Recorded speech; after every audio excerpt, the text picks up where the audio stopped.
Hi everyone, welcome to the big preview show. Coming up in today's show, we have Jonny is back. Nice to see him back, Jonny. He's going to be talking about Newcastle. And we've also got Kyle is back. Again, nice to see Kyle back. He's going to be talking about Palace. But not just that, we've also got a Palace fan on. Harvey is going to be talking about his own team. He's more of the expert about Palace than Kyle. Sorry, Kyle. And also, if I move out the way, we've got the combined 11 with Owen, who's also going to be at this game with me. We'll also be hearing from Sam. He'll be talking about what's on Newcastle Fans TV shortly. The website, I mean. Let's get on with today's video.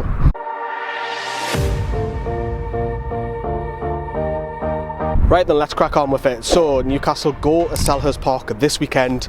There's a few of us down there. You know what we're like. We're at every game. You know that. Obviously, wrong stadium. Don't get me wrong.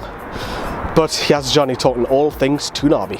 Thanks very much, Lee. Well, this is the generic preview. Crystal Palace versus Newcastle on Saturday. I'll be there as well with the rest of the gang. Two teams in different form, I'll have to say. Newcastle, one defeat in the last 9, but haven't played great in the last 9 games. Newton Palace have lost the last 3. For me, this is definitely a winnable game on paper. They're not in the best of forms at any stretch of the imagination. However, Newcastle, do they look like scoring? That is the big question. Do they really look like scoring? If you look at the Arsenal game, apart from saint-maximin, really, we didn't look like scoring in a month of Sundays. Almiron puffed, and Joe Linton had one half chance, which he should have done better with. That's the problem with Newcastle. Are they going to score a goal? The best chance of scoring at the minute is set pieces, corners, free kicks, and you hoping your likes of your Kieran Clarks and Jamal Lascelles and Fernandez get a header, because that's where we're capitalising at the minute. That's why we're not in the bottom 3, has to be said. But this Crystal Palace side, last year it was all about Wilfried Zaha. He hasn't really shown exactly what he's made of this season compared to last season. However, he's still their biggest threat by a country mile. Palace have similar problems in terms of going forward. We had Benteke and Ayew, who just at the minute on out-and-out goal scorers. I know Benteke scored against Everton last time out, against Little Arms Pickford. However, it's only 1 goal and God knows how many for Christian Benteke. Ayew's not a bad player, but is he going to be the player that's going to score so many goals this season to keep us in the Premier League and, potentially get a bigger move for himself? Probably not. That's why he's been playing for teams like Crystal Palace and Swansea. However, Newcastle. Would I make any changes for Newcastle in terms of the game? I would put Isaac Hayden in the centre midfield, without a doubt, regardless if that's a Bentaleb or Sean Longstaff. I thought both were just as good as each other against Arsenal, or as bad as each other. You can decide in the comments below. But I would definitely have Isaac Hayden back in the centre midfield.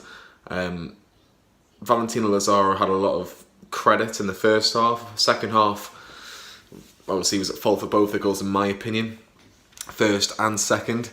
But I would still play him. But I think if you're going to play him, I think you need to change the formation, and this is where it's the $1 million question with Steve Bruce. Does he change the formation? I don't think he does until Newcastle are safe, and that, for me, that's 40 points. Whether it might be a little bit less than that, it probably might be, but at the minute, I don't think until we get a 40 points, Newcastle are going to stick at 5 at the back, and that's 3 centre-halves with 2 wing-backs.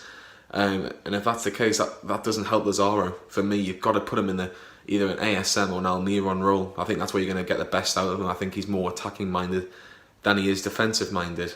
And that's where I worry, because I think defensively Lazaro was suspect against Arsenal, and if it's Zaha on that left hand side, then who knows what could happen. It's going to be fascinating to say the least. Roy Hodgson's under a lot of pressure. Steve Bruce is under a lot of pressure too. English managers in the Premier League. What can I see happening going into the game on Saturday? I'll be honest with you, I think it'll be 0-0. I think I'm going to be down at Selhurst Park on Saturday, 3 o'clock, watching a 0-0 draw, and it would not surprise me. But if someone said to me, you're gonna be offered a point, I would take it, because it's another point away from safety. Villa, West Ham, Watford, Bournemouth, they're the teams, maybe even Brighton to an extent, are fighting it amongst each other. And that's pretty much what's keeping us away from them, because they're all pretty much on the same points. So yeah, I'm going to go Crystal Palace 0, Newcastle 0. A big game for both sides, a big game for Steve Bruce. Kind of get a little bit of pressure on myself by the time Sunday morning comes along. We'll have to wait and see with that. I'll take you back to Lee and he'll continue the preview. Keep it going, mate.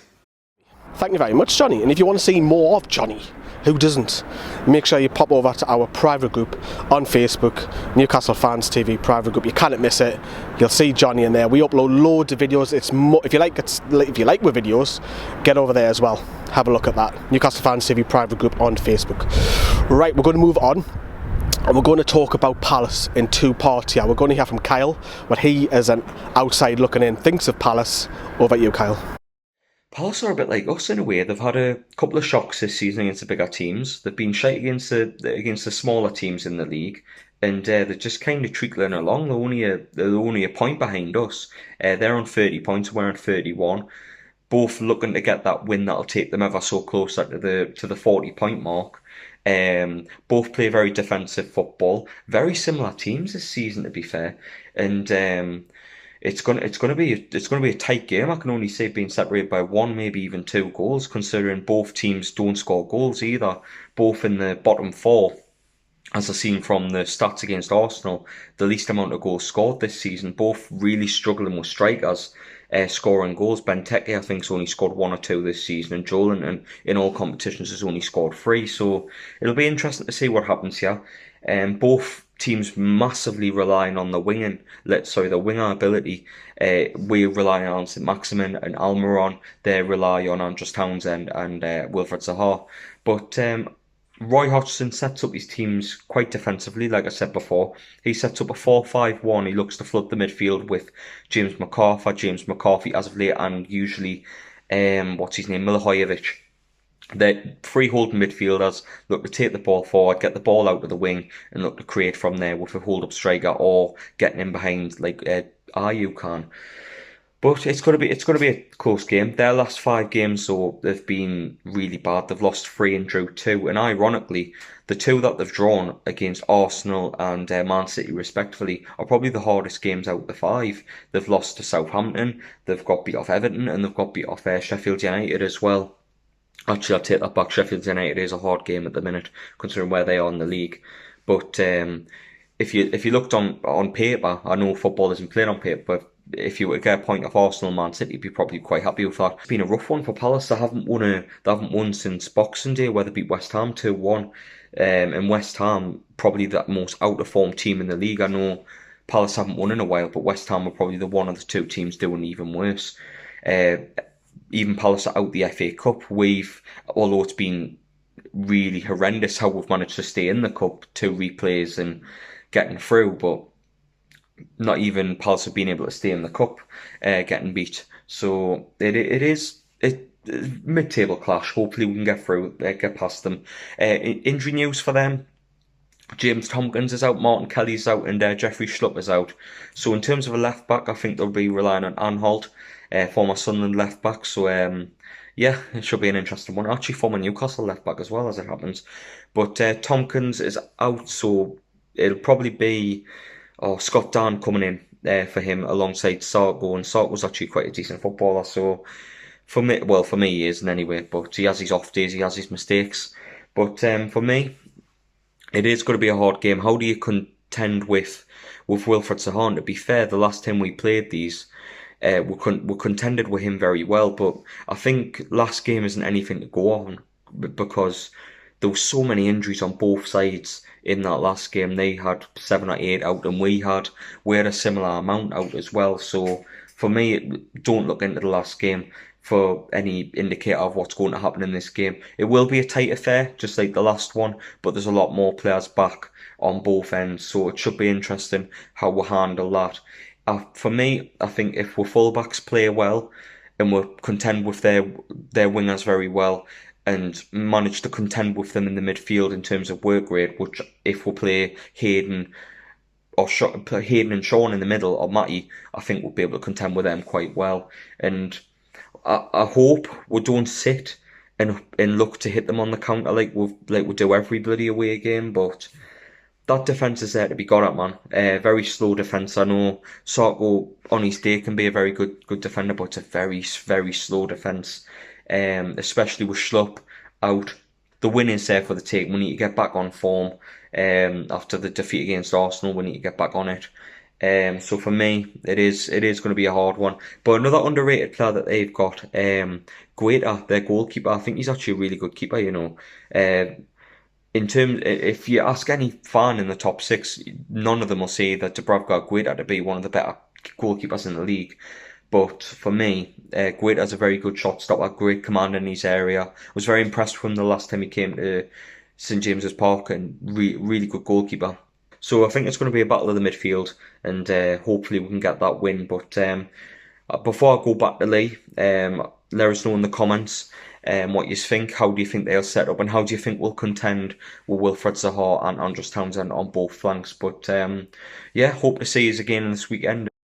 Thank you very much, Kyle. Hey, it's going smoothly, this, isn't it? Right then. Okay, so speaking of Palace, then, it's got to be built up. Zaha versus ASM, isn't it? Both teams are pretty weak. Let's be fair. Let's be frank. We're not pretty on the eye. Palace are struggling. I think it's 8 games, as far as I'm seeing, that they haven't picked up any wins. They've got a lightning player in Zaha, as I'm going to get right now, and of course, we've got saint-maximin as well. But I'm not the expert at Palace. That's Harvey. Take it away, mate. Hi there guys, Harvey here, Crystal Palace fan from the Red and Blue Site YouTube channel. Doing a quick preview ahead of our game, of course, against Newcastle at the weekend at Sellers Park. First of all, thank you so much guys for having me on your channel. And I'm really looking forward to this game. You know, we've coming off the back of the winter break for Palace. I know Newcastle did play against Arsenal at last weekend. And obviously it wasn't the best scoreline for you guys. And it's two teams that are in not the greatest form. I think Palace currently are on the worst form in the league. But Newcastle aren't doing too much better. I think that you're in a good spot in the league and you probably will stay up. And I think that there are some exciting players in the Newcastle side, especially saint-maximin. I think that he's like Zaha. He's our version of your version of Zaha, and I think that he's an absolutely fantastic, flamboyant player, a winger that, you know, bums off seats kind of player. Very, very similar to Zaha. The way he dribbles, the way he likes to take on and use his skill to get round players. Maybe lacks a bit in the end product, but at certain times. But he makes up for it in his entertainment factor, and he's the reason you want to go and watch football with players like saint-maximin. So, I think there are some similarities between Newcastle and Palace in their seasons. I think both have got managers that a lot of fans are starting to doubt whether they had got enough ability. I think it's slightly different with Newcastle, because you started poorly and have got better as the season's gone on, in my opinion. Maybe in a little dip now. Whilst Palace, we started very well, and thank God we did, because now we're on an absolute downhill spiral. Looking at the Palace so far, for Newcastle fans who may not know, we're in a really bad way in terms of form. Haven't won yet in the new year. We've had, I think, 1 win in our last 10 games in the league, which is shocking. Maybe, I think it was 2 wins in our last 10 in the league. We've got the joint fewest amount of goals scored this season in the Football League. England's top 4 leagues, we've scored 23 goals, which is joint worst with Stevenage. So it just goes to show it's a game, I think. And Newcastle, obviously, you've got players like Joel Linton, who's struggling to get goals as well. Maybe not the start to his time in the Premier League he would have been after. So I think it's a game where it's not going to be a classic. I think it's going to be a low-scoring game, and it's going to be a game that both teams have got to be clinical. When chances come their way, I think a goal could be enough to win it, dare I say. In this sort of scenario, I think we can see both teams trying to get that opening goal and then sitting on it and trying to hold out for that 1-0 win. I think that's the most likely scenario. Sellers Park, of course, I think it doesn't matter how poorly we play. I think all the fans are always up for going to Sellers Park. We do struggle to score goals, as I've just mentioned, and a lot of fans have been upset with the way we approach games and question Roy tactically at times. I think he's too up and down. He has good games followed by bad games, so inconsistent with the way he sets up the team and treats one game brilliantly and then treats the next game very questionably. I think that's what's frustrating fans a lot right now, and why he's probably coming towards the end of his time at Palace. I think that this is the last year of his contract. He's still up in the air whether he'll sign a new one. And yeah, there's a lot of controversy behind the scenes. The club not really looking like it's going the direction. It's not very clear what direction it's going in. Very similar with Newcastle. So again, it highlights the point. I think there are a lot of similarities between these two teams, not just in the league right now, but obviously behind the scenes in the way both clubs are. I wouldn't necessarily say being run, but the way the direction they're going in. I think it's not too clear what the plan is going forward for the two teams. I'm looking forward to this game. I do think that it will be a game where chances are going to be few and far between, but I think that it's going to be about the battle between Zaha and Saint-Maximin. I think that those two players are going to be the players to watch. Whoever has the better game out of those two, I think, will probably decide who wins the game.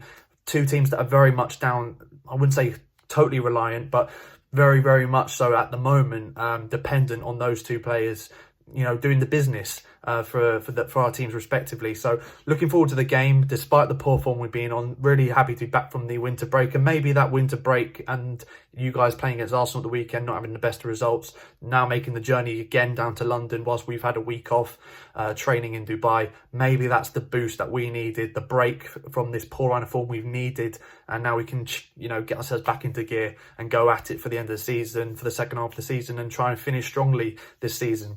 We're due a win, and fingers crossed we get it at the weekend.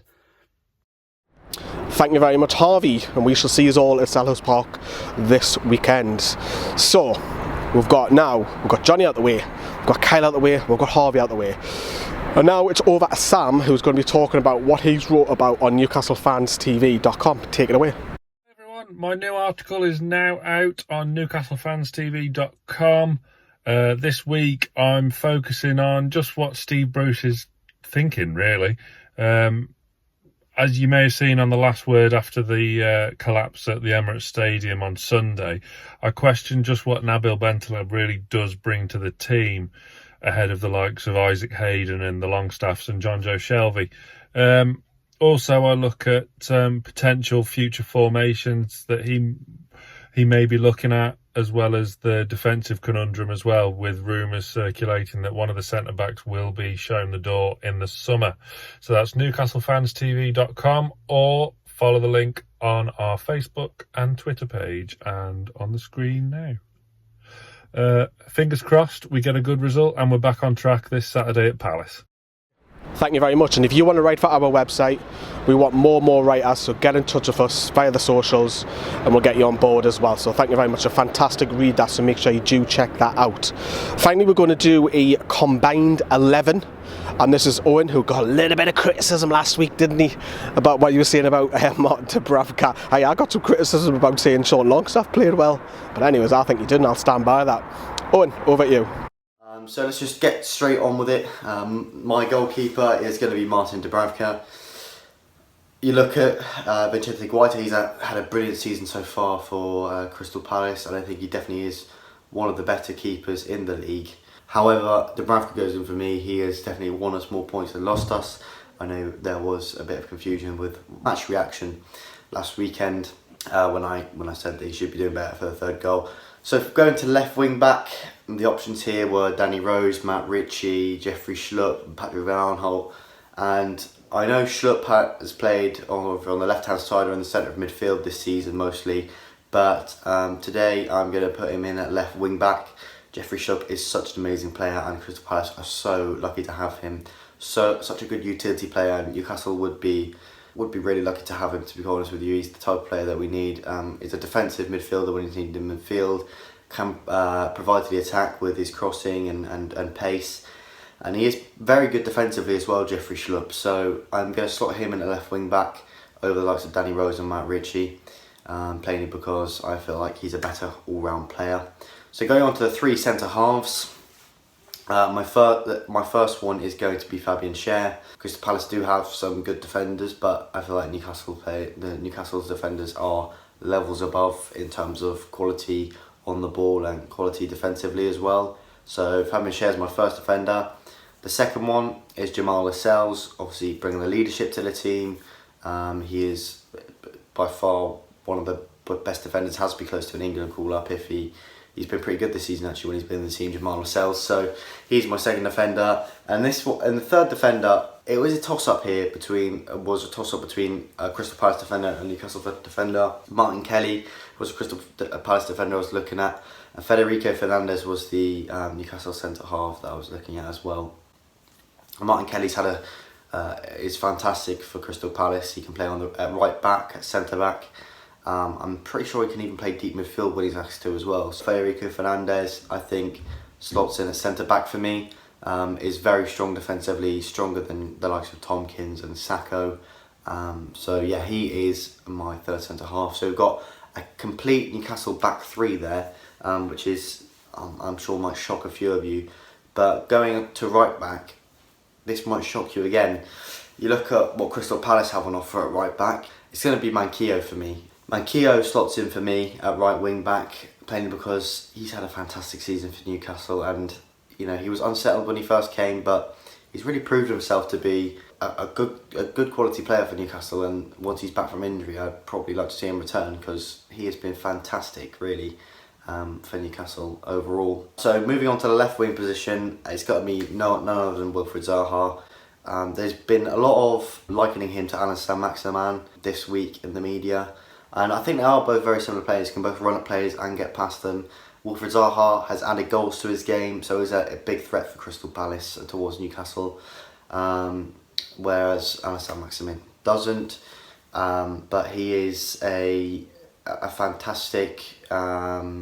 He is just a fantastic player, Wilfried Zaha, and I think any Premier League team would be lucky to have him. Jairo Riedewald is my first midfielder in the 11, playing because the quality he possesses on and off the ball is very good defensively. You know, he can pass the ball very well as well. So Jairo Riedewald does fit into that first midfield slot.